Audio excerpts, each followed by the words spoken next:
Добрый день, дорогие ценители искусства! Национальная библиотека Чувашской Республики продолжает цикл открытых лекций «Искусство сквозь призму истории». Тема сегодняшней лекции – традиции чувашского национального костюма в современном обществе. Читает Геннадий Николаевич Иванов-Арков, искусствовед, исследователь народного и декоративно-прикладного искусства, лауреат Государственной премии Чувашской Республики в области литературы и искусства, автор книг «Чувашский национальный костюм. От древности до современности», «Узоры. Цвет. Символика», «Чувашский мир» Терентия Дверенина. Уважаемый Геннадий Николаевич, вам слово.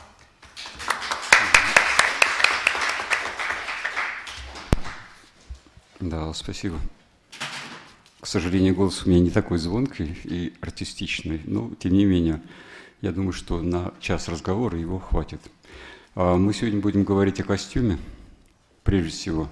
Хотя, круг моих интересов, довольно большой, вот их перечислили.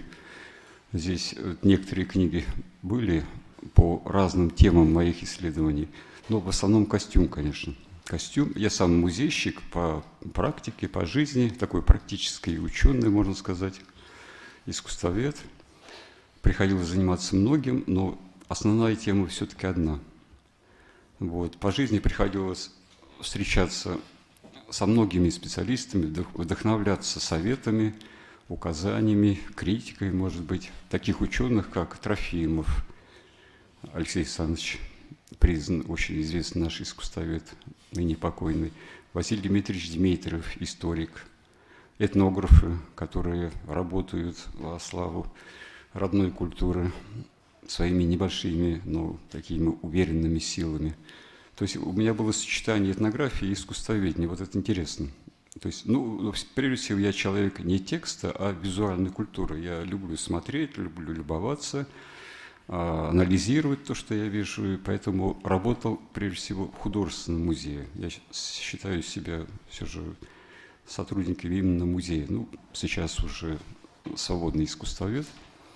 Продолжаю работать над книгами, и вот сегодня мы немножко поговорим о том, что я считаю интересным для современного общества, для вас, для молодых людей в чувашском народном костюме. Я, к сожалению, занимаюсь только именно чувашским костюмом, просто сил не хватает, хотя ценность костюмов многих народов мира, Поволжья, вот наших соседей, марийцев, мордвы, русских, татар даже, я понимаю его, но нужно рассчитывать, что мы живем совсем немного на этом свете. На этом свете мы живем немного, и нужно успеть сделать то, на что ты способен сам, я думаю так. Если вы каким-то образом задумывались над костюмом, одеждой, образом своим, других людей, допустим, смотрите фильмы и изучаете людей на улицах, наверное, замечаете, что изменения в костюме обычно происходят в сложные исторические периоды. Точнее сказать, даже в моменты каких-то рывков в обществе, изменений. Их подчас мы не замечаем, в обычные дни. Но все-таки, когда уже какую-то часть жизни проживаешь, смотришь, да, это все так и было. Визуально человек, общество, улица меняются именно тогда, когда меняется история, когда проливается кровь, когда просыпается надежда в людях, обновление в мире, что-то драматичное, что-то веселое, подвижное. Вот тогда меняется одежда. То, что мы сейчас смотрим, изучаем, это в основном традиционные формы костюма. Работая над книгой «Чувашский костюм», я в основном все-таки анализировал праздничные, яркие формы. Это не одежда, я не специалист по тулупам, шубам, валенкам. Это уже этнография, это одежда. По-чувашски это называется тумдир. Само слово «тумдир» это можно перевести как одежда из шкур, из шерсти, там, из каких-то тяжелых материалов. А в основном у нас кабардум. Кабардум – это нарядная одежда, это то, что человек не только носит, но и показывает. Он представляет себя миру, он себя ассоциирует с каким-то обществом, допустим, с жителями вот этого села, этой семьи, да, вот этого куста селений. Так было и у чуваши, и у других народов Поволжья, России, мира.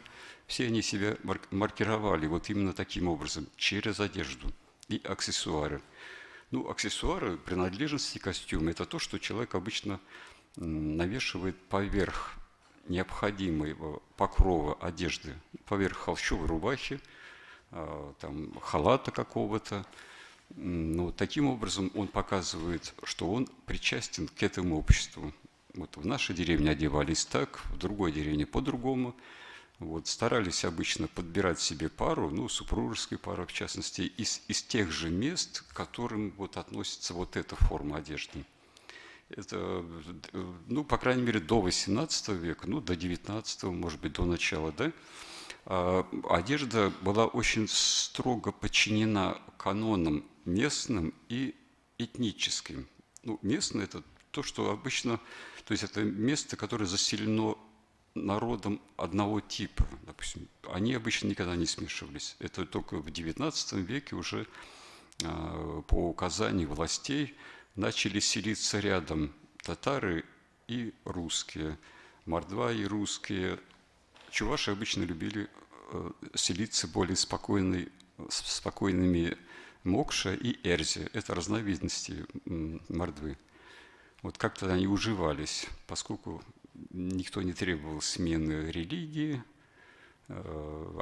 каких-то понятий, представлений, поэтому вот с мордвой вполне уживались. Ну и с русскими, конечно. Вот. А так вот принято было не смешиваться с другими народностями. Вот такие были обычаи, не смешивать кровь, ну, жить в добрососедстве, миролюбиво и обучаться друг другу. Вот такие взаимовлияния, они даже прослеживаются вот по мере изменения видов костюма.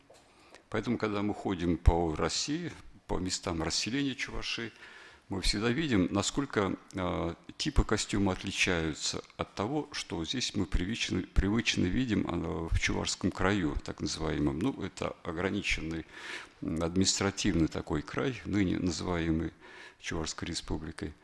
Ну, чуваши живут ведь и в регионах Поволжья, Приуралья. Ну, среди них, например, Башкортостан, можно вспомнить, там целых 3 территориальные группы чувашей, у которых разные формы одежды. Они там соблюдают эти порядки, стараются воспроизводить известные, привезенные им когда-то с материнской территории вот эти формы одежды. Вот. Башкортостан, Татарстан, Самарская губерния или область. Есть еще южное крыло, куда вот шли чуваши в поисках лучшей доли. Это Ульяновская, Саратовская, Пензенская области. Вот это южная часть Чувашии. То есть 2 крыла, по которым шло движение чувашей, сохранявших там на тех местах традиции, одежды, обычаи свои, ну вот, фольклор и все те признаки, по которым народ определяется. Можно там сразу сказать, это чуваши. Как правило, они там жили своими большими селениями.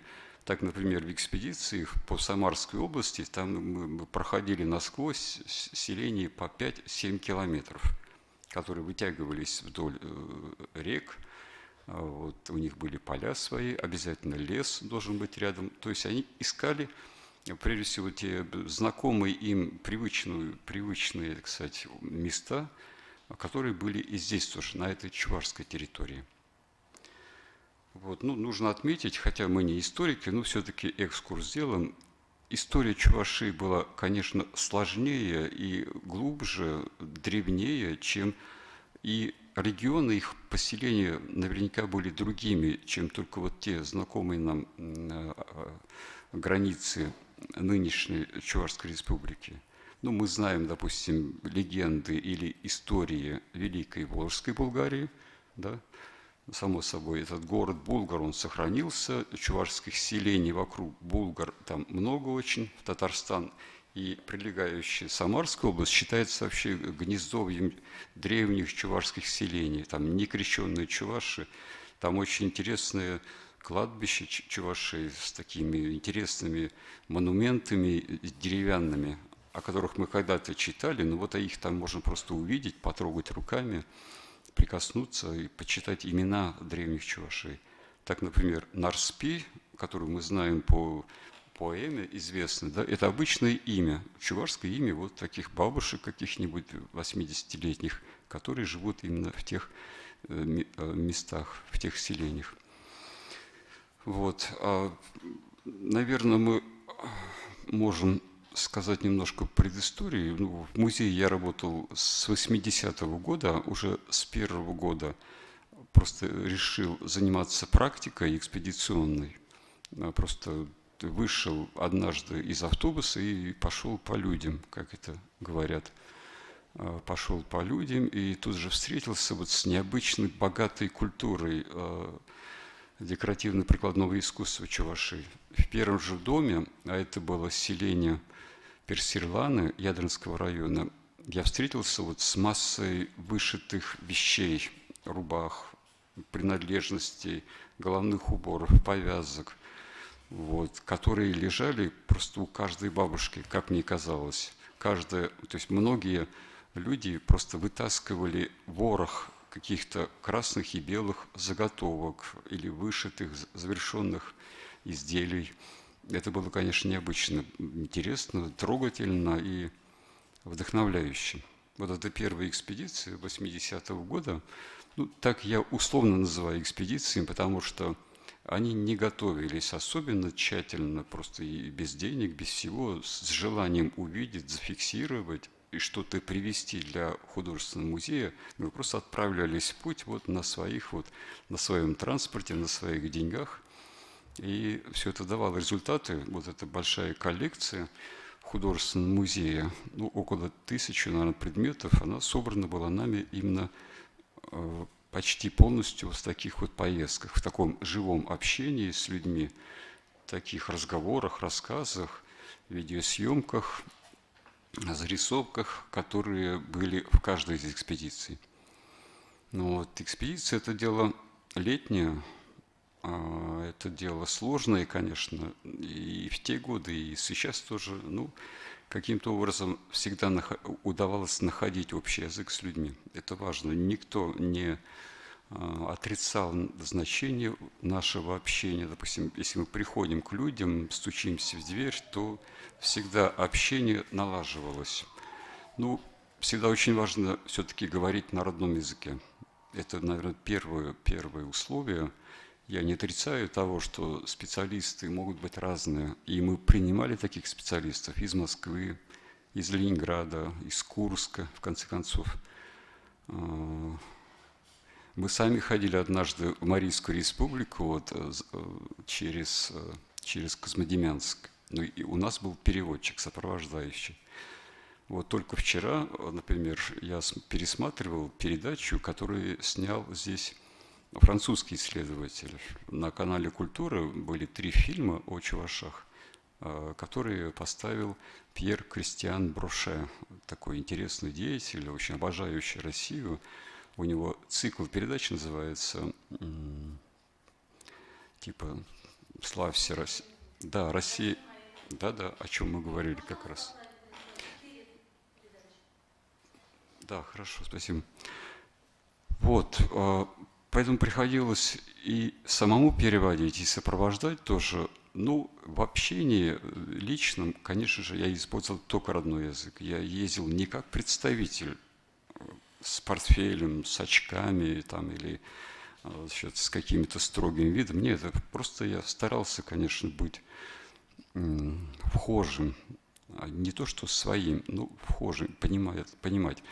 Ну, сам я по рождению тоже из деревни, сын учителей, педагогов, поэтому этой проблемы нет. Хотя, конечно, мы не жили настоящей национальной жизнью, потому что здесь все рядом, у нас деревня наша. и сельская учительская семья все-таки немножко другая. Я не скакал на лошадях, не ходил в ночное, ну, все-таки эти вещи знаю, да. Вот, и поэтому результатом вот музейной работы, а потом работы и в научно-исследовательском институте, это нынче гуманитарный институт, так называемый, Чувашский государственный институт гуманитарных наук. Вот опыт работы в этих местах, конечно, позволил, то есть подтолкнул меня к идее создания научных трудов. Ну, началось все с каких-то статей, с каталогов небольших, брошюр, но потом уже пришла идея начать делать красивые книги, так скажем. Ну, стимулом была первоначально не красота, а желание показать вот то, что я видел в этих поездках, сохранить память о тех людях, там, и о людях разного возраста. Многие из них были рождены еще в XIX веке, были и такие бабушки. Желание сохранить память о них, память о вещах, которые я видел, о тех коллекциях, которые я привез, которые мы изучали в музеях страны. Вот все это хотелось собрать и показать. Конечно, музейная практика тоже стимулировала подобную работу. Там мы устраивали большие выставки народного творчества, извлекая из фондов музеев, это Чувашский национальный музей и художественный музей, извлекали из фондов то, что было не востребовано многими годами. Ведь не секрет, что отношение к чувашскому наследию всегда было разное немножко. Краеведческий музей, который у нас когда-то был, да, нынче это национальный музей, он не всегда рассматривал чувашские произведения как какую-то культурную, эстетическую, художественную ценность. На них смотрели иногда, на эти вещи, на костюмы, на украшения, как на, ну, может быть, как сказать, свидетельство истории, только истории. Или как свидетельство отсталости даже, честно говоря. Вот. И отношение как к художественной ценности, вот мы все-таки старались продвигать вот эту идею, объяснять людям. И благодаря, наверное, таким беседам, общению с музейщиками, все-таки отношение к чувашскому костюму, оно все-таки менялось заметно по годам, десятилетиям нашей практики совместной. Вот. Первые труды наши были довольно простыми, это были научные статьи в сборниках, которые издавались гуманитарным институтом. Ну, раз мы начали говорить о книгах, вот я вам покажу просто пример вот одного такого издания. Оно еще в хорошем виде, обычно они уже потрепаны. Ну, такой сероватая, скромная бумага из тех рулонов, которые лежали в сарае Чувашского института гуманитарных наук. Это концентрированная мысль, я так могу сказать. Это научные статьи ведущих специалистов республики. Среди них историки, этнографы, музыковеды. Вот. Труды в виде статей, они собирались вот такими сборниками, даже в самые сложные 90-е годы. До этого тоже было сложно издавать и в 80-х, и в 70-х годах. Все это очень с большим трудом. Тем не менее, вот здесь находится вот именно мысль сама, живая мысль. Я, конечно, старался уже по своему представлению добавлять сюда иллюстративный материал какой-то, потому что я считаю, что текст, он имеет право сопровождаться интересными, объясняющими какие-то понятия иллюстрациями. Все же у меня какой-то интерес был и к фотографии, и к изобразительному искусству, а уж тем более к черчению, поскольку я сам выпускник художественно-графического факультета пединститута. Вот. И по мере работы вот с костюмом, конечно, приходилось обращаться и к смежным областям. Вот такие простые рисуночки в этой книге. Это следы нашего изучения графических материалов по костюму, живописных картин, архивов каких-то, которые хранятся в папках и на полках библиотек. Вот. Поскольку изучали мы не только здесь у нас в Чувашии, но и в других городах нашей страны. Вот все это вот так собиралось. Ну, потом только уже появилась возможность в 2000 году, когда мы стояли над гробом нашей великой художницы и вышивальщицы Екатерины Иосифовны Ефремовой. Ну, до этого мы с ней общались, хорошо, делали выставки разные. И в марте 2000 года, по-моему, да, хоронили ее уже изменившейся, почти неузнаваемой. И мы стояли около открытого гроба, и с одним из моих коллег был разговор об издании книги о чувашском костюме. Вот такую идею нам подали довольно великие люди. Это Василий Васильевич Николаев, его имя тоже записано золотыми буквами в странице нашей культуры.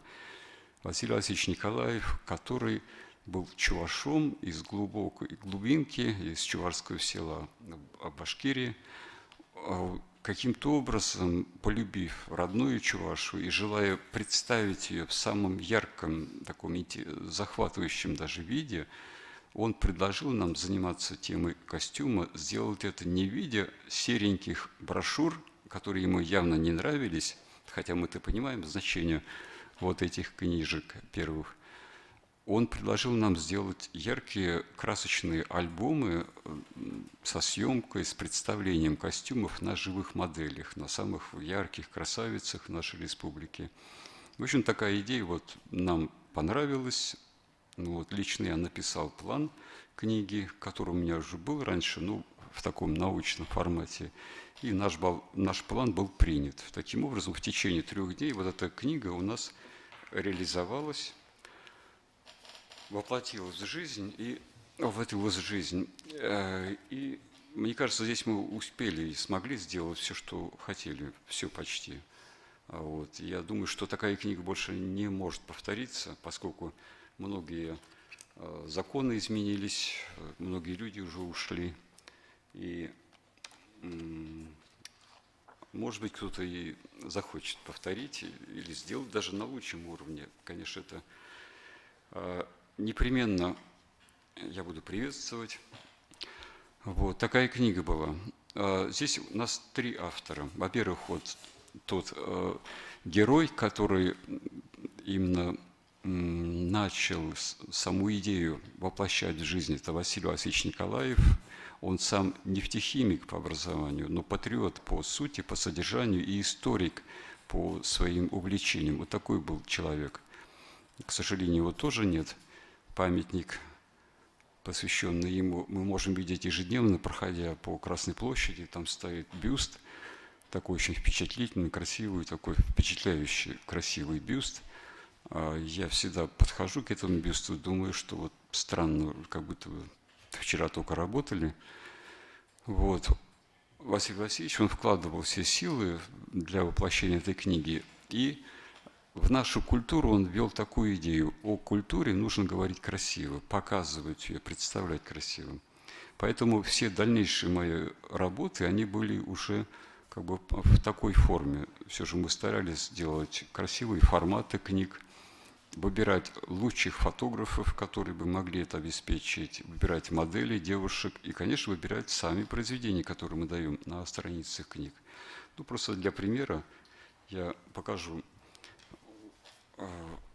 первое издание вот этого альбома. Ну, это альбом, это еще не книга, да?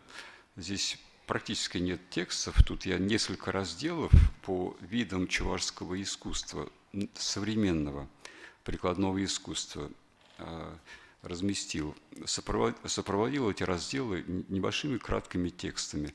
Ну, смысл этого альбома в том, что вообще этого издания, в том, что обозначить те виды прикладного искусства, которые мы считаем национальными, присущими вот нашей этнической общности, чувашам.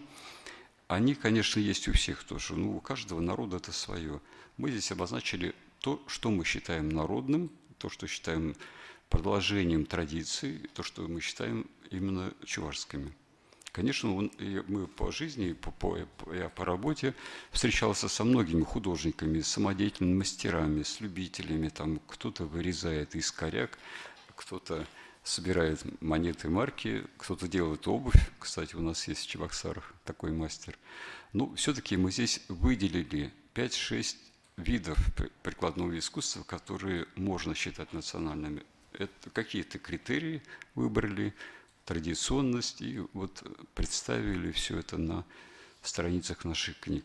В этом альбоме разделы по костюму, по вышивке, даже по народной кукле, украшениям и, наверное, вот это все. Вот я считаю их основные. Да, и узорное ткачество еще здесь тоже представлено.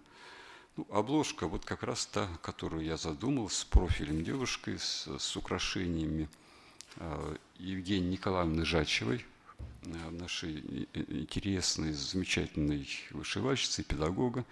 Это первое издание, примерно в таком же составе мы сделали и второе издание этого альбома. Ну, кроме этого я делал, да и продолжаю делать, честно говоря, книги-альбомы, так называемые. Это жанр тоже интересный для меня. Тут на равных правах соседствуют тексты, ну, я думаю, вполне научные или научно-популярные, а также фотографии, повествующие об одном человеке, об одном мастере. Я решил выбрать наиболее известных мастеров, народных мастеров, которые представляют виды искусства, присущие чувашам, которые продолжаются сейчас в виде какого-то домашнего ремесла или художественного творчества. Таким образом, мы начали делать серию из опыта народных мастеров. Вот здесь только одна из книг, их 5-6 книг уже, и даже здесь у меня прямо под руками есть начало следующей книги из этой серии. Из опыта народных мастеров книга рождена, эта серия рождена потому, что каждый народный мастер, который обретает вес, уверенность, он начинает думать о том, как бы передать свою мудрость, свой опыт и даже свои навыки, вот, размышления о жизни кому-то, кто стоит рядом. Это могут быть дети, школьники, это могут быть студенты, да, вот, высших учебных заведений. Это могут быть и читатели книг.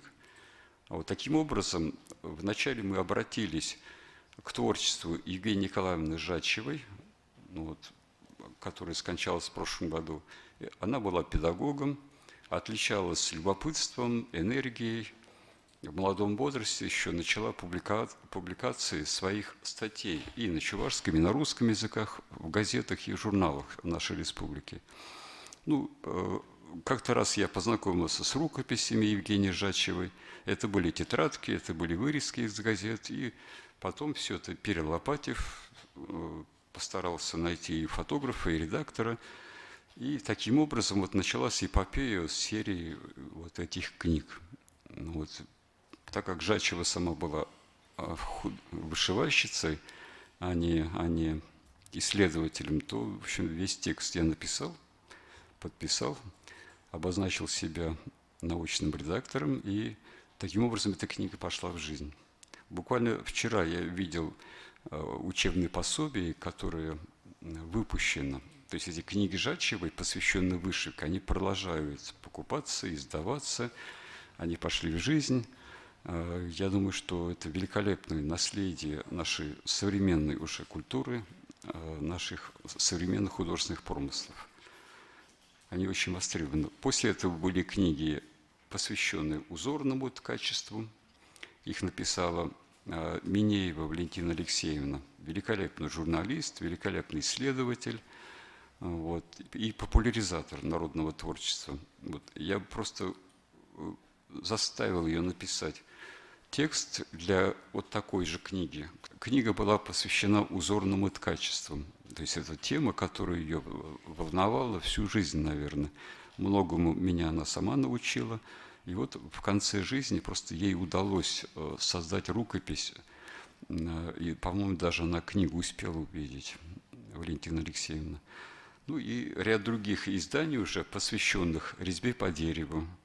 Потом народные куклы и вышивка Татьяны Шарковой. Вот у нас такая книга еще есть великолепная.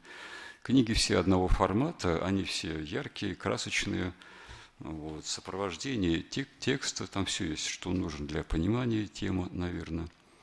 Может быть, они не очень научные, здесь нет таких толстых каких-то цитат, там, больших и так далее, но они все-таки, мне кажется, сделаны как комплекс очень хорошо.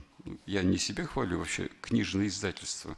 Все они сделаны на средства Чувашского книжного издательства. То есть я лично, как автор, никогда не платил за такую любовь к книге. А вот наоборот, издательство инициировало, оно предлагало каких-то авторов, и продолжались работы, и находились фотографы, оплачивалось все это хорошо. Вот, я думаю, что вот книжное издательство у нас заслужило самых таких похвал. Я думаю, кто-нибудь из вас встретится и с такой деятельностью. Я только что пришел как раз с этого книжного издательства. На столах там лежат иллюстрации Виктора Бритвина, оригиналы лежат великолепные для следующих книг. А сегодня мы, например, занимались версткой следующей книги о нашей художнице, вышивальщице Марии Васильевне Симаковой. Вот, ей было 86 лет. Это такая бабушка, которая жила в домике, в таком золотистом домике в Кугесях, руки которой работали как машина. Она вышивала почти без очков, вот, только в последние годы одевала очки. Великолепная, интересная личность, захватывающая истории жизни. Вот все это старался я показать в тексте, и сейчас мы работаем над иллюстративным рядом. Вот, пока мы правим текст, иллюстрации уже верстаются и тоже будут, значит, готовы. Вообще, быть музейщиком, вообще быть исследователем интересно. Я могу сказать, что это не скучная работа. Не скучная работа, потому что сегодня мы сидим здесь у бабушки, там гладим котят в ее доме, там дождь слушаем, записываем на магнитофон, снимаем, зарисовываем одежду, узоры конкретные. На следующий день мы уже можем быть в столице, где-то на выставках, где-то в подвале каких-то грандиозных музеев, там копать, раскапывать древние вещи. Вот, это очень захватывающая работа, хотя книга – это всегда жизнь живая. Я иногда слушаю специалистов, которые говорят, что мы уже полностью перешли на цифровой формат. Ну, не хочется быть стариком и ворчать по поводу того, что мы устарели или что-то. Нет, все это органично. То же самое и с костюмом тоже. Вы тоже ведь не ходите в холщовых платьях, хотя иногда пройтись это очень приятно, это очень свежо. И вот приятно ощутить на себе пластику другого типа, так скажем, пластика движения фигуры, поворотов, ритмики движения. Если в брюках, в джинсах мы можем вести себя очень динамично и приближаться там спокойно, то когда мы снимаем в экспедициях девушек, одетых в национальное платье, меняется их шаг, меняются звуки даже, одежды. Вот этот перезвон монет, серебряных монет, он, конечно, неповторим, его не спутать ни с чем. И меняется отношение человека, наверное, ну, не к миру, не сразу и не полностью, но люди осознают, что они чуть-чуть другие уже, одев вот эту одежду, тем более, когда их одевает какая-то бабушка, такая, затягивает на них все платки, вешает серебро, они, конечно, немножко по-другому смотрят на смысл своего существования, вот, ну, хотя бы в эту минуту. Мы брали интервью у таких девушек, которых мы одевали для съемок, и они прям осознанно говорили, что испытывают нечто такое большое, яркое, так сказать, интересное, вот, что они причастны свои чувствуют. Я думаю, что костюм – это не архаика. Это не обязательно, конечно, и не будет этого. Мы уже говорили о том, что костюм меняется со сломом эпох, с переменой времени, с надеждами другими. Но обращение к традициям, обращение прежде всего к красоте, ну и к технологиям тоже, мне кажется, это очень интересно.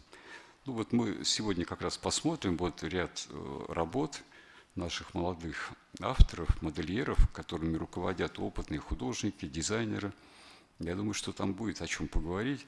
Ну, я сейчас не хочу критиковать современную моду, может быть. Давайте мы сейчас посмотрим 20 примерно слайдов на экране. Вот. Посмотрим, как же живет народный костюм, или, может быть, то, что от него осталось.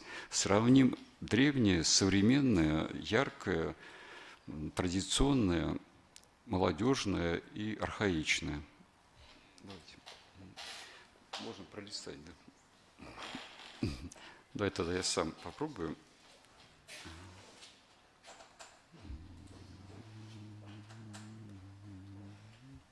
Это костюм на сцене оперного театра. Да.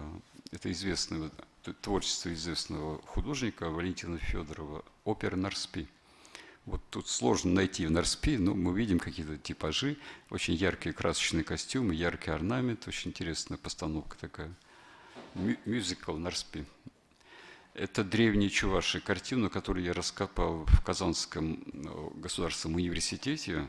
Она лежала там где-то около шкафов. Определил, что чуваши, здесь скрипач, явно приезжий какой-то, очень интересная сцена. Интересно, по композиции она выстроена как пирамида какая-то. В центре глаза скрипача. Внизу композиции замыкаются этими детьми, которые играют на разных маленьких музыкальных инструментах. Архаика вообще здесь звучит, конечно, с каждого сантиметра. Эту картину мы дали в книге «Чувашский костюм». Там на развороте можно ознакомиться с ней подробно. Ну, холст такой весь был побитый. Ну, сейчас эту картину отреставрировали уже, она выглядит чуть-чуть лучше. Неизвестный художник, размер картины 50 на 60. Ну, я назвал ее «Чувашский праздник», поскольку здесь, собственно, свадьбы нет, а именно вот празднество, музыкальные инструменты здесь вполне можно увидеть. Это одна из первых гравюр с чувашскими костюмами. Эти костюмы находили немецкие исследователи, которые в конце XVIII века, в пору пугачевских восстаний, вот этих вот страшных событий, ездили по России, исследовали ее особенности, в том числе и быт, костюмы и обычаи. Вот одна из гравюр, которая была выполнена с рубахи, привезенной учеными в Кунсткамеру, в ту самую Петровскую Кунсткамеру в конце XVIII века. Вот это уже страница из нашей книги «Чувашский костюм». Это вот как раз то, что мы называем костюмом. Не только одежда, обувь, шапка и нагайка, но и украшения, какие-то аксессуары вроде платков, покрывал и значит, других вещей. Ну, в роли чувашского парня, жениха, кстати, у него там украшения висят женские. Это на свадьбу было принято давать жениху какие-то атрибуты, усиливающие его силу, атрибуты своей семьи. Ну, сестра какая-нибудь или даже мать могла повесить ему на шею такое украшение. В роли чувашского жениха здесь выступает парень-чеченец, такой красивый, гордый, интересный. Он сразу понял, что от него нужно, оделся и очень гордо нам позировал. Вот это образ костюма в искусстве Чувашии. Великолепный художник Моисей Спиридонович Спиридонов великолепно показал блеск, мерцание какой-то, почти звон этих монет и бисерных подвесок на головном уборе, на тухье этой невесты. Это уже мои рисунки, как итог экспедиции, итог зарисовок многочисленных. Мы делаем такие чертежи, уже точно пропорциональные. Ну, эти рисунки рубах, платьев чувашских я сделал по просьбе составителей Чувашской энциклопедии. Они в небольшом формате там даны на страницах энциклопедии.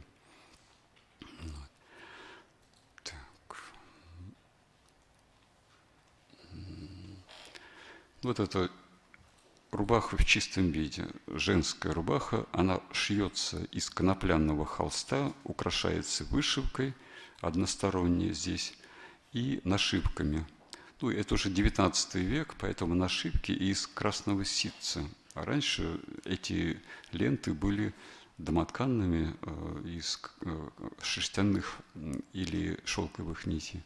Такой образ чистой красоты. Вертикальные линии, стройная фигура. Фигура должна быть компактной, девушка должна быть, или молодая женщина, такой очень спокойной, скромной, строгой, не размахивающей руками, не шагающей слишком динамично. Вот такой образ. Мне кажется, здесь фотография точно это передает. Это девушка из Марпасада, Марпасадского района, может быть, с такими странными стеклянными глазами. Ну вот мы видим как раз нагрудные вышивки. Кески – это символ женского костюма, женской одежды, символ женского начала, символ связи женщины с миром. Вот. По поверьям чувашей, конечно, можно носить такие одежды с символами женскими только уже женщинам в замужнем положении. Девушка же нельзя было одевать. Это девичья рубаха со симметричным декором на груди. С левой стороны мужской знак, такая наклонная, как говорили, лента или палка, а с другой стороны знак женский. Вот такие рубахи, которые нами находились в экспедициях или в музейных фондах, вот как раз мы и старались дать на страницах наших книг. Вот. Единственная мужская рубаха, достойная, да, которую я нашел в Самарской области, является как раз свидетельством древних, что ли, обычаев тоже. Она длинная, холщовая, с таким ясным, простым декором. У мужчин, у чувашей разрез грудной делался со стороны, не со стороны сердца. Вот нельзя было ранить сердце, даже вот линиями и нашивками с противоположной стороны делался разрез и наносился какой-то строгий декор красный с вышивкой и лентами. Ну, вот это разные аксессуары, тоже отобранные мной для энциклопедии. Вот. И вот костюм в полной своей красоте, вот то, что нам удавалось вот встречать во время экспедиции. Это Самарская область. Эту женщину я назвал булгарская красавица или булгарская царица. Великолепный костюм, вот здесь все очень гармонично, очень своеобразно. Это то, что уже создавалось, наверное, как влияние других культур, татар, например. Татары любили вот, ткать такие красные и синие холсты в клетку, либо в полоску. Наряд выглядит очень гармонично, очень торжественно, мне кажется. Это уже костюмы классические из селений так называемых промежуточных чувашей. Женский костюм и девичьи, белые рубахи, нарядные, строгие, скромные вышивки и полный комплект украшений из серебряных монет. Ну, серебряные украшения, они не являются предметом там, убранства амазонок, там, это боевыми какими-то символами. Нет, это ничего такого.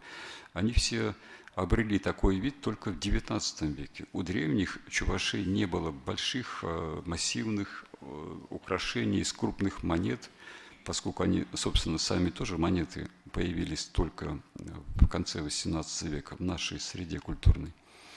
Ну, очень красочные костюмы, здесь мне очень нравятся и сами типажи, вообще их ощущение, самоощущение, кстати, в этих костюмах. Эту девушку мы засняли на берегу легендарной реки Черемшан между Самарской и областью и Татарстаном на фоне старинного чувашского кладбища. Вот, строгий взгляд, украшения традиционные, взятые прямо от местных владельцев. Книгу мы как раз разместили также в нашем... То есть это, извините, костюм мы разместили в книге «Чувашский костюм». Вот. Это произведение из фондов художественного музея, работа, привезенная к нам из Урмарского района. Это тоже девичий головной убор тухья на шапочке, на вершине шапочки. Здесь мы видим символ солнца, золотые лучи на голубом фоне. Вот. Дальше уже идут сценические костюмы. Вот мы сейчас с вами быстро просмотрим костюмы двух видов: в этнографическом стиле и в таком более творческом, креативном стиле. Мне кажется, и то, и другое хорошо, особенно когда наряжаются молодые люди, азартные, понимающие и любящие свою культуру. Вообще, надо сказать, что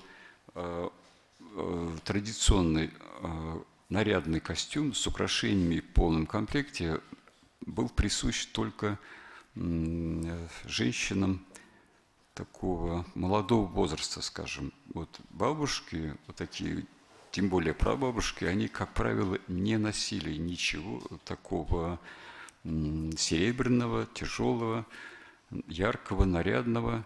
Ну, здесь мы видим на этой фотографии исключение из правил. Здесь все-таки участники фольклорной группы, они имеют право, но, как правило, в семье человек уже старея, мудрее, он передавал свое такое серебряное наследство уже людям молодого поколения. Вот. Ну, традиции эти продолжаются. Вот даже я иногда участвую в разработках костюмов для сцены по этнографическим образцам, по тем, которые я видел в музеях. Вот здесь на этом слайде как раз такие два костюма. Вот эти разработки как раз используются фольклорными группами. Мы работали над ними в 1996-1997 годах. И творчество современных художников, которые по-своему интерпретируют традиции костюма, иногда еще делают черные одеяния, которые эффектно смотрятся в сочетании с какими-то массивными, железными, блестящими монетками или имитацией монет. Иногда уже используются нашивки для современных рубах, простых, повседневных, которые можно одеть и на праздники, и на улицу. Вот мы видим и такие опыты. Это ваши сверстники, школьники, либо студенты училища на показах современной моды в Марпасаде, насколько я помню. Вот. Современный костюм развивается в деятельности народных мастеров, нынешних художников и на предприятиях художественных промыслов по Хатере. Эта фирма работает, старается, как-то развивается. Там, конечно, свои представления о том, что такое национальный, что такое орнамент, что такое образ чувашки. Но, тем не менее, их усилия надо приветствовать. Ну а в народе все-таки стараются возобновлять, постоянно, кстати, воспроизводить тот тип костюма, который им кажется ближе. Он может быть немножко другим, слишком ярким, может быть, слишком тяжелым, но он должен быть узнаваемым. Вот, допустим, эту группу фольклорную я могу узнать, они были, то есть они из Красночитайского района, у них такой-то тип украшений, такой-то комплекс предметов одежды. Это очень важно, вот такие каноны все-таки переносить из века в век и из поколения в поколение. Ну, тут я сам работаю над созданием подобного образа. Вот, мы можем сравнить, как выглядел традиционный женский костюм, почти полный комплект украшений, и современные уже имитации костюма, ну, как бы сказать, использование традиции костюма. Конечно, методы используются, художественные выразительные средства используются совсем разные. В одном случае полный комплекс, в другом случае только вышивка и форма, и цвет. Ну вот.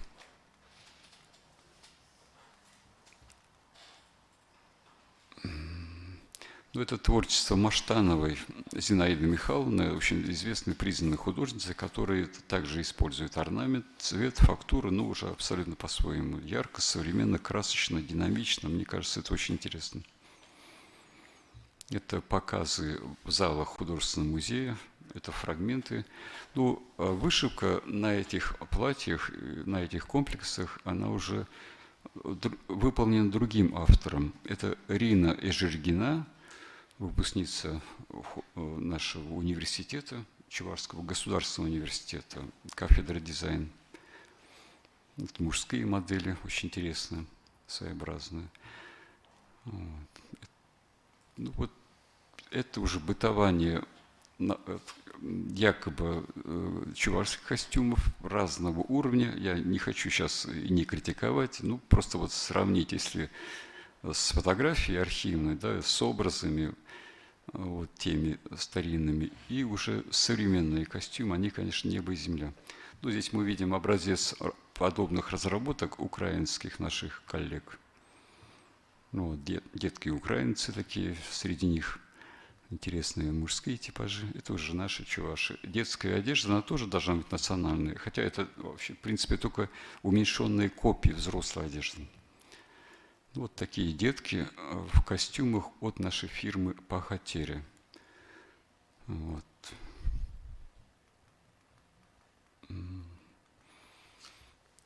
Хорошо.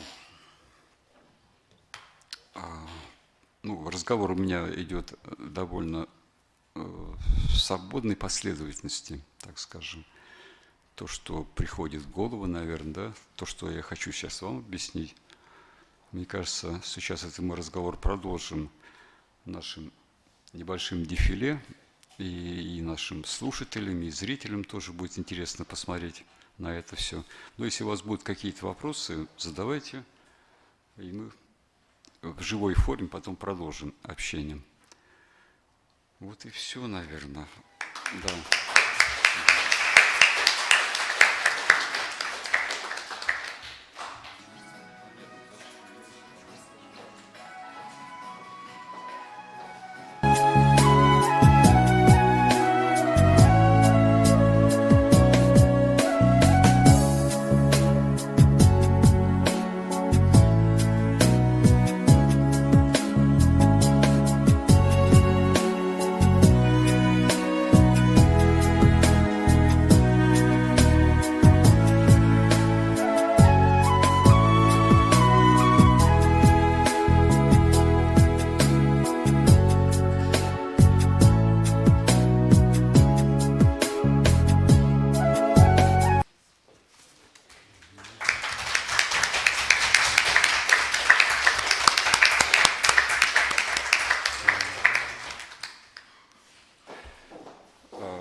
Можно я прокомментирую? Девушка, просто пока оставайтесь. Да. Коллекция, мне кажется, интересная, вдохновляющая.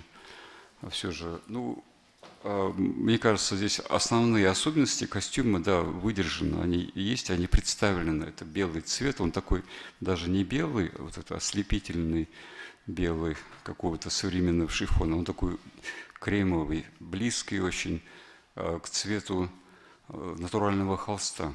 Надо сказать, что у чувашей и соседних народностей был холст не льняной, как мы говорим, это серебристый, северный, да, а именно вот такой конопляный холст. Он имеет желтоватый оттенок, именно тот цвет, который здесь тоже старались выдержать. Мне кажется, это очень важно, передать цветовой строй костюма.